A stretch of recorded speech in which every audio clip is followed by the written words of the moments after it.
Hello everyone. तो ये है सीबीएसई क्लास 10th मैथमेटिक्स का 2025-26 का एग्ज़ाम।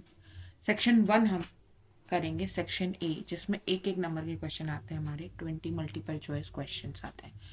फर्स्ट क्वेश्चन हमारा कह रहा है द नेचुरल नंबर 2 क्या है। एक प्राइम नंबर है, एक कंपोजिट नंबर है। प्राइम भी है, कंपोजिट भी है, नाइदर प्राइम नोर कंपोजिट। तो 2 हमारा जो होता है वो पहला प्राइम नंबर होता है। सो 2 is a prime number. For any natural number n 6 raised to power n ends with the digit 6 जो होता है, 6 की पावर अगर आप 1 करोगे तो 6 आएगा, 6 की पावर 2 करोगे तो 36 आएगा, 6 की पावर 3 करोगे तो आपके पास 216 आएगा, 6 की पावर 4 करोगे अगेन आपके पास जो लास्ट डिजिट होगी वो 6 ही आएगी। ठीक है, तो 6 की आप कितनी भी पावर कीजिए, आपकी लास्ट डिजिट जो आती है वंस प्लेस पर हमेशा 6 ही आता है। So for any natural number n 6 raise to power n, यानी कि 6 की पावर करने पर जो लास्ट डिजिट होगी, एंड जो होगा डिजिट का, वो हमेशा किससे होगा, 6 से ही होगा। अगर आप 2 की पावर 3 की बात 2 की पावर n की बात करोगे तो जो लास्ट डिजिट होगी उसके लिए क्या क्या पॉसिबिलिटी है, 2 हो सकती है, 4 हो सकती है, 6 हो सकती है, और क्या हो सकती है, 8 हो सकती है क्या, 2 2 ज़ा 4 2, ओके, 8 भी हो सकती है। तो ये 4 डिजिट पॉसिबल हो सकती है। अगर आप 5 की पावर की बात करोगे तो 5 की पावर आप कितनी भी पावर कीजिए, 5 5 ज़ा 25, 25 5 ज़ा 125, 5 की पावर 4 करोगे 625, हमेशा लास्ट डिजिट क्या होती है, 5 होती है। ठीक है, नेक्स्ट क्वेश्चन हमारा कह रहा है कि द HCF ऑफ 960 एंड 432, 960 और 432 का आप HCF निकालना है आपको। तो यहाँ पर तो सिर्फ आपको आंसर लिखना है, तो आप कैसे भी निकाल सकते हैं। आप इन दोनों की प्राइम फैक्टराइजेशन लिख लीजिए। तो 960 को हम प्राइम फैक्टराइज करेंगे तो ये आ जाएगा 2 4 ज़ा 8, 2 8 ज़ा 16, 2 5 2 8 ज़ा 16, 2 0 0, 2 2 4 0, 2 12, 260, 230, 215, 3 5 5 1। ठीक है, 1 2 3 4 5 6, so 2 raised to power 6 into 3 into 5। Next हमारे पास नंबर है 432। इसके भी फैक्टराइजेशन करेंगे तो 2 2 ज़ा 4 हो जाएगा, 2 1 ज़ा 2, 2 6 ज़ा 12 हो जाएगा, देन अगेन 2 2 1 ज़ा 2, 2 0 8, 2 5 4, 2 2 7 3 9 3 3 3 1। तो ये आ गया 1 2 3 4, 2 raise to power 4 into 3 raise to power 3। ठीक है, HCF निकालने के लिए क्या करना होता है, हमें मिनिमम पावर जो है 2 की, इन दोनों में मिनिमम पावर क्या है 4, तो 2 रेज टू पावर 4। 3 की मिनिमम पावर क्या है 1, सो इंटू 3। सो 2 2 ज़ा 4, 4 2 ज़ा 8, 8 2 ज़ा 16, तो 16 इंटू 3, आंसर क्या आ जाएगा हमारे पास 48। ठीक है, ए ऑप्शन। या फिर आप दूसरा तरीका क्या कर सकते हैं, आप यूक्लिड्स डिवीजन लेवा से भी जा सकते हैं। उसमें आपको क्या करना होगा, वो एल्गोरिदम फॉलो कर सकते हैं। उसमें हम क्या करते हैं, 960 इज इक्वल्स टू 432 किस पर जाएगा, पहला हमारा, अगर हम 2 पे लेके जाएंगे तो 2 3 6 2 4 8, ठीक है, 2 पे चला जाएगा, रिमाइंडर क्या बचेगा, 2 2 ज़ा 4, 2 3 ज़ा 6, 2 4 ज़ा 8। तो माइनस करेंगे तो हमारे पास आएगा 10 माइनस 4 6, यहाँ बच गया 5, 15 माइनस 6 आ जाएगा 9। ओके, ठीक है, नेक्स्ट हमारा आ जाएगा 432, आगे आ जाएगा, और डिवाइड किससे करेंगे, 96 से करेंगे, कितने पर जाएगा, 4 जा पे लेके जाते हैं, क्या आएगा, 4 6 ज़ा 24, 2 4 9 ज़ा 36, 36 एंड 2 इज 38। ठीक है, 12 माइनस 4 8 हो जाएगा, 12 माइनस 8 4 हो जाएगा। ठीक है, अब क्या आएगा, 96 इधर आ जाएगा और 48 से डिवाइड करेंगे तो कितने पर चला जाएगा, 2 पर चला जाएगा, 2 8 ज़ा 16 और 2 4 ज़ा 8 और 1 9 प्लस 0, तो 0 रिमाइंडर से पहले वाली जो रिमाइंडर है यानी 48 हमारा क्या आ जाएगा, HCF आ जाएगा। तो आप दोनों तरीके से कर सकते थे।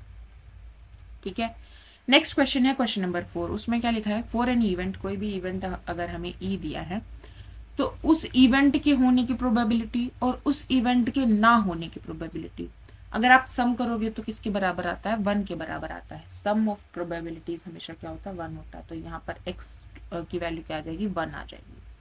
ठीक है, अगर x की वैल्यू 1 है तो यहाँ पर x² - 3 क्या वैल्यू देगा, हमें क्या दिया है, px is equals to x² - 3। तो हमें क्या निकालना है, p ऑफ 1, क्योंकि x की वैल्यू 1 है।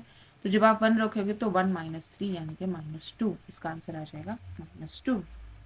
नेक्स्ट क्वेश्चन हमें दिया है, the graph of y is equals to f of x is given.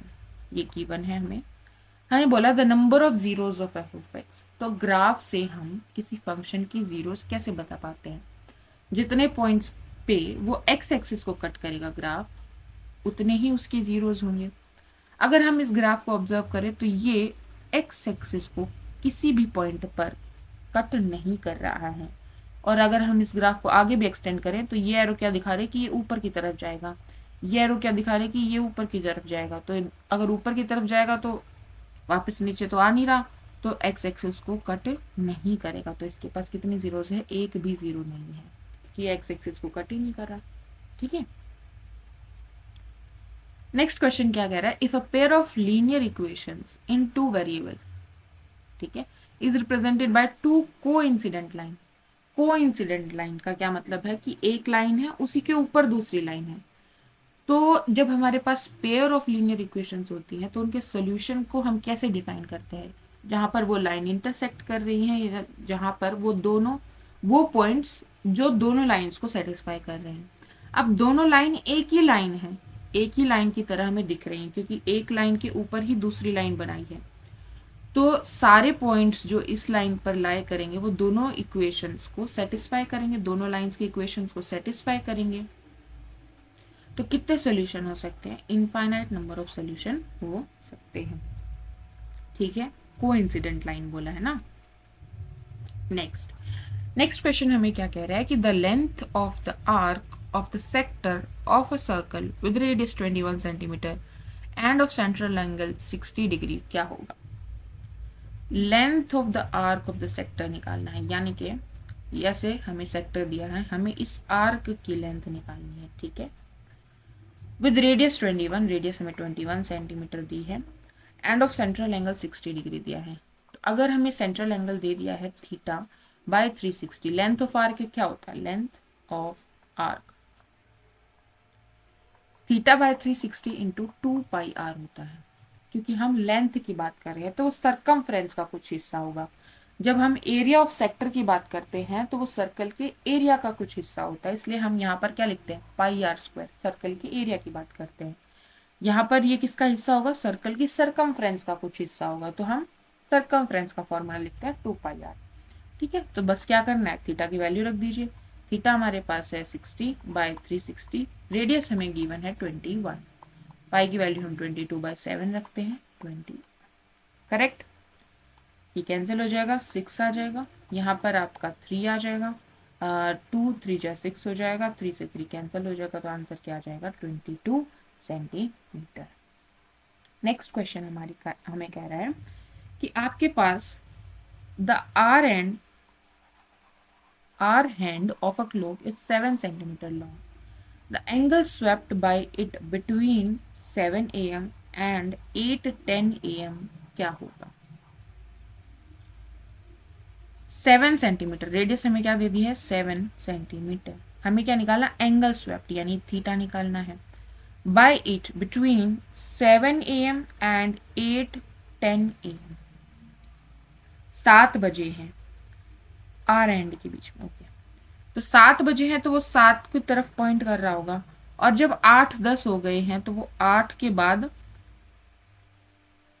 10 minute में कुछ आर एंड भी मूव करेगा। अब देखो कैसे देख सकते हैं इसको, देखो पूरी घड़ी की अगर हम बात करें, इसको कैसे देख सकते हैं। अब एक सर्कल में अगर हम पूरा घूम जाते हैं तो हम कितना एंगल घूम जाते हैं, 360 डिग्री घूम जाते हैं। ठीक है, अब जो हमारी क्लॉक होती है उसमें हमारे पास कितने सेक्टर्स होते हैं, 12 सेक्टर्स होते हैं। ठीक है। तो 360 को हमने 12 से डिवाइड कर दिया, तो ईच जो होगा मतलब 12 और 1 इसके बीच में कितना हो गया, 30 डिग्री हो गया। 1 और 2 उसके बीच में भी 30 डिग्री हो गया। 2 और 3 उसमें भी 30 डिग्री हो गया। ठीक है। तो 7 और 8 के बीच में कितना हो गया, 30 डिग्री हो गया। अब हम क्या देख सकते हैं कि जब हमारा मिनट हैंड पूरा 360 घूम जाता है तो हमारा आर एंड कितना घूमता है, 30 डिग्री घूमता है। ठीक है। ओके, हमें कितना घुमा, अभी हमारा जो मिनट हैंड है वो 10 मिनट और ऊपर गया है। ठीक है। तो यानी कि 360 डिग्री तो नहीं गया, 10 मिनट गया है। इसका मतलब 12 पर था तो 1 पर गया और 2 पर गया, 12 से 2 पर गया है, तो ये 30 डिग्री, ये 30 डिग्री, यानी 60 डिग्री। 360 डिग्री जब हमारा मिनट हैंड घूमता है तो हमारा आर एंड 30 डिग्री घूमता है। जब 1 डिग्री मिनट हैंड घूमेगा तो हमारा आर एंड कितना घूमेगा, 30/360 डिग्री घूमेगा। ठीक है, यानी 1/12। ठीक है। और जब हमारा कितना डिग्री घूम गया, 60 डिग्री घूम गया, तो कितना हो गया, 60/12, यानी कि 5 डिग्री हमारा कितना आर हैंड घूमा होगा। तो 7 से 8 जाने में कितना डिग्री हो गया, 30 डिग्री, और फिर 8 से 8 10 जब हो गए तो ये हमारा 5 डिग्री और ऊपर चला गया होगा। तो यानी 30 + 5 बोले तो 35 डिग्री हमारा एंगल बन गया होगा। ठीक है, क्लियर है। हम देखते हैं क्वेश्चन नंबर 17। क्वेश्चन नंबर 17 में क्या बोला है कि the total surface area of a solid hemisphere of diameter 2d। Diameter हमें कितना दिया है, 2d। किसकी बात की, total surface area of solid hemisphere. तो हमें क्या पता है, total surface area of an hemisphere क्या होता है, 2πr² तो कर्व्ड हो गया, प्लस πr² हो गया बंद करने का। ठीक है, तो ये हो जाएगा 3πr²। 3πr²। अगर डायमीटर 2d है तो रेडियस क्या हो जाएगी इसका हाफ, यानी कि d, तो ये आ जाएगा 3πd²। तो इसका आंसर आ जाएगा ए ऑप्शन, 3πd²। करेक्ट है। क्वेश्चन क्या कह रहा है कि if the mean and mode of the data हमें गिवन है देन इट्स मीडियन क्या होगा। तो यहाँ पर एम्पेरिकल फॉर्मूला लगा देंगे। एम्पेरिकल फॉर्मूला क्या होता है हमारा, ये होता है कि mode is equals to 3 median minus 2 mean. 3 median minus 2 mean, हमें क्या वैल्यू दी है, 3 median minus 2 mean is equals to mode. ठीक है, हमें वैल्यू दी है मोड की यानी 21, हमें वैल्यू दी है मीन की यानी कि 12। तो 2 × 12, सो ये आ जाएगा 24 minus 3 times median is equals to 21। ये इधर आके हो जाएगा प्लस का, यानी कि हो जाएगा 45/3 हमारे पास क्या आ जाएगा, मीडियन बोले तो आ गया 15। ठीक है, क्लियर है। सिंपल एम्पेरिकल फॉर्मूला लगाना था। नेक्स्ट क्वेश्चन हमारा क्या कहता है कि the probability that a leap year has 53 Mondays is 2/7। Leap year में कितने फ्री डेज होते हैं, या फिर हम बोल सकते हैं एक्स्ट्रा डेज कितने हो जाते हैं, 2 हो जाते हैं, क्योंकि 366 डेज होते हैं। ठीक है, ओके। तो 53 मंडे होने की क्या पॉसिबिलिटी है, कि वो जो बचे हुए 2 दिन हैं वो हमारे पास चॉइस में है कि उनमें से एक क्या हो, मंडे हो, तो 2/7 हो जाती है। ठीक बात है। Probability that a non leap year has 53 Mondays की क्या होगी, 1/7 होती है, क्योंकि एक ही दिन एक्स्ट्रा होता है। ठीक है, तो जो रीजन वाली स्टेटमेंट है वो गलत है और असर्शन हमारा ठीक है। ठीक है, ये आपने देखा होगा कि हमारे जो साल है उसमें 52 वीक्स तो कंप्लीट हो गए, क्योंकि 7 2 कितना होता है 14, 1 7 5 35, 364 डेज हो गए। अब अगर हमारे पास नॉन लीप ईयर है तो उसमें 365 डेज होंगे, तो एक एक्स्ट्रा दिन बचा है। ठीक है, वही क्या हो सकता है, मंडे हो सकता है, ट्यूसडे हो सकता है, तो मंडे की क्या पॉसिबिलिटी है, तो 7 दिन में से एक पॉसिबिलिटी है कि एक 1/7, और अगर हमारे पास लीप ईयर है तो उसमें 2 एक्स्ट्रा दिन बच जाएंगे, तो उन 2 में से कोई एक क्या हो सकता है, मंडे हो सकता है। ठीक है, तो रीजन हमारे गलत दिया हुआ है, स्टेटमेंट ही गलत है और असर्शन ठीक है।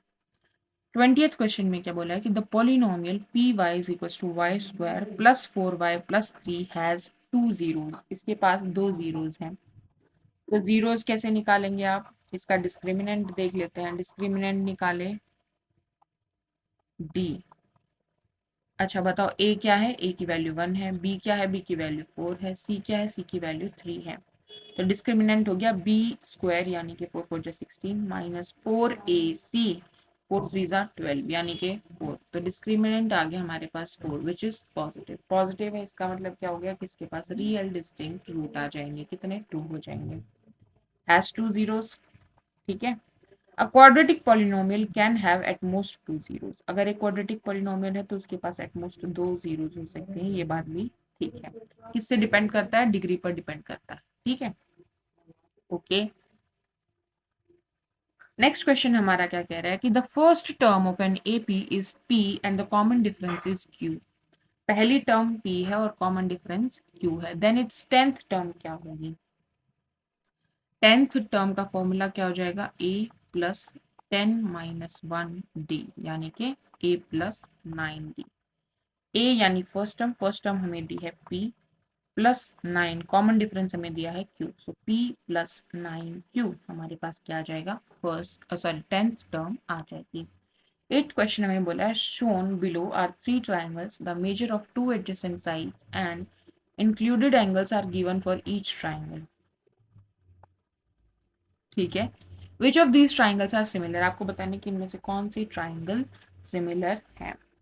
ठीक है, तो 60 60 60 ये तो हमें दिख ही रहा है। अब हम देखते हैं रेशोज, देखते हैं साइड की रेशोज। तो एक जगह हमें दिख रहा है 6/9, फिर हमें दिख रहा है, अच्छा हमें बोला है R P Q and X Z Y. इनमें से हमें बताना है कि कौन से सिमिलर है। ठीक है, R P Q X Z Y. So R P, क्योंकि यहाँ पर एंगल पी है और यहाँ पर एंगल जेड है, एंगल पी है और यहाँ पर एंगल जेड है।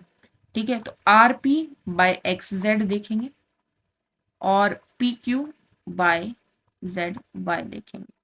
ठीक है, सो आर पी हमारे पास 6 दिया है और एक्स जेड हमें कितना दिया? 9 दिया है। पी क्यू हमें 4 दिया है, 4 दिया है, और जेड वाई हमें 6 दिया है। तो रेशो क्या आ रही है इसकी? 2/3, इसकी आ रही है 2/3।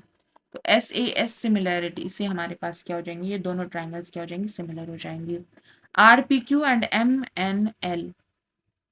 आर पी क्यू ठीक है, पी और एन एंगल तो सेम है। आर पी की वैल्यू हमारे पास 6 गिवन है और एम एन की वैल्यू 4 गिवन है।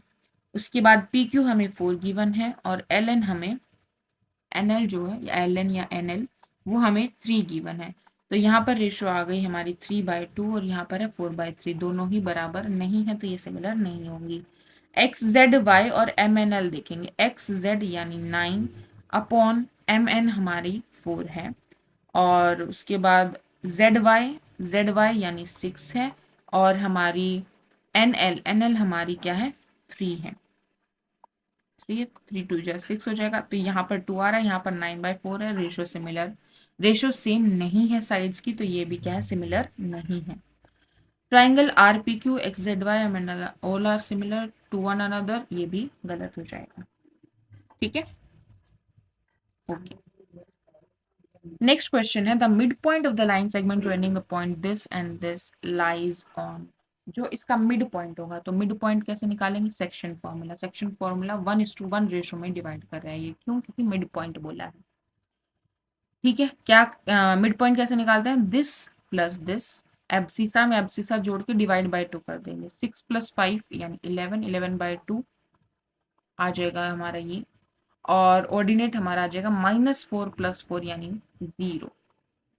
ठीक है, तो ये बताओ y जो कोऑर्डिनेट है वो 0 है, तो ये पॉइंट कहाँ लाई कर रहा है? हमारा x एक्सिस पर लाई करेगा। ठीक है, ए हमारा आंसर आ जाएगा। नेक्स्ट क्वेश्चन है question number 10, if cos y is equal to 0 then what is the value of 1/2 cos y/2। cos y की वैल्यू 0 है तो आपको वैल्यू बतानी है 1/2 कोस y/2। एंगल हाफ हो गया है, ठीक है। देखो y की वैल्यू क्या हो सकती है, कोस 0 वैल्यू कहाँ लेता है 90 डिग्री, राइट। तो y क्या आ जाएगा π/2 आ जाएगा। तो y/2 क्या आ जाएगा, y/2 हमारा π/4 हो जाएगा। सो 1/2 कोस π/4, 1/2 इंटू कोस π/4 क्या होता है 1/√2। सो 1/2√2 हमारा क्या आ जाएगा, आंसर आ जाएगा। इफ कोस ए की वैल्यू हमें 1/2 गिवन है, then the value of sine square A plus 2 cos square A क्या होगी। ये आप कैसे निकाल सकते हो, देखो कोस ए की वैल्यू हमें गिवन है 1/2, ये हमारा एंगल ए मान लेते हैं, ये हमारा 90 डिग्री है। तो हमें कोस ए अगर हमें निकालना है तो वो क्या हो जाएगा, ए बी सी, वो हो जाएगा हमारे पास ए बी अपॉन ए सी, ठीक है। और ये हमें क्या गिवन है 1/2 है। तो अगर हम मान के चले तो ये इसका के टाइम्स है, क्योंकि एक तो रेशो आ गई ना, ठीक है। तो ये के हो जाएगा और ये हमारा क्या हो जाएगा 2k हो जाएगा। सो ये के है, ये 2k है, तो ये आप निकाल सकते हो, ठीक है। क्या आ जाएगा, ओके। अगर आप ऐसे न निकालना चाहो तो इसका तो एक और तरीका है, देखो हमें क्या पता है कि कोस square A plus sign square ए किसके बराबर होता है, साइन ए के बराबर होता है, ठीक है। वहां से निकालते हैं। So sine square A plus cos square ए किसके बराबर होता है, 1 के बराबर होता है। तो साइन स्क्वायर ए किसके बराबर हो जाएगा, 1 माइनस कोस स्क्वायर ए के बराबर हो जाएगा। कोस की वैल्यू हमें गिवन है 1/2, इसका स्क्वायर करेंगे यानी 1/4, 1 माइनस 1/4 साइन स्क्वायर ए, तो यहाँ आ गया 3/4 साइन स्क्वायर ए, तो साइन ए क्या आ गया √3/2, ठीक है, √3/2। हमें निकालना भी नहीं है साइन की वैल्यू, क्योंकि हमें साइन स्क्वायर ए ही पुट करना है, देखो यहाँ पर, ठीक है। तो क्या आ गई 3/4 प्लस 2 इंटू कोस स्क्वायर ए, कोस ए की वैल्यू 1/2 स्क्वायर करना है यानी 1/4 हो गया, तो ये आ गया 1/2, 3/4 प्लस 1/2, तो कितना आ जाएगा, एलसीएम 4 आ जाएगा, यहाँ पर 3 प्लस 2 यानी 5/4 हमारा आंसर आ जाएगा। नेक्स्ट क्वेश्चन है, a car is moving away from the base of a 30 metre high tower. ये कहाँ पहुंच गए हम, एप्लीकेशन ऑफ ट्रिगोनोमेट्री पर। क्या बोला है कि ये हमारे पास 30 मीटर हाई टावर है and a car is moving away, इससे दूर जा रही है, ठीक है। The angle of elevation of the top of the tower from the car at any instant when the car is 10√3 meter away from the base of the tower। ये हमारी 10√3 metre है। हमें बताना है कि ये एंगल कितना होगा, ये थीटा निकालना है हमें, ठीक है। तो टेन थीटा बताओ क्या होगा, टेन थीटा इस ट्रायंगल में परपेंडिकुलर यानी 30 बाय बेस यानी 10√3, क्या वैल्यू आ गई हमारे पास 3√3 यानी कि √3। टेन थीटा क्या आ गया √3, बताओ 10√3 वैल्यू कहाँ लेता है 60 डिग्री, तो हमारा आंसर आ गया 60 डिग्रीज। नेक्स्ट क्वेश्चन है क्वेश्चन नंबर 13। क्वेश्चन नंबर 13 क्या कह रहा है कि हमारे पास if TP and TQ are two tangents to a circle with center O,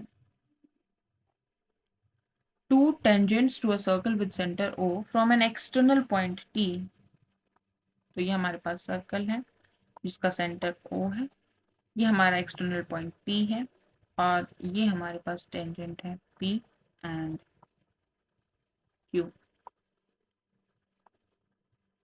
POQ POQ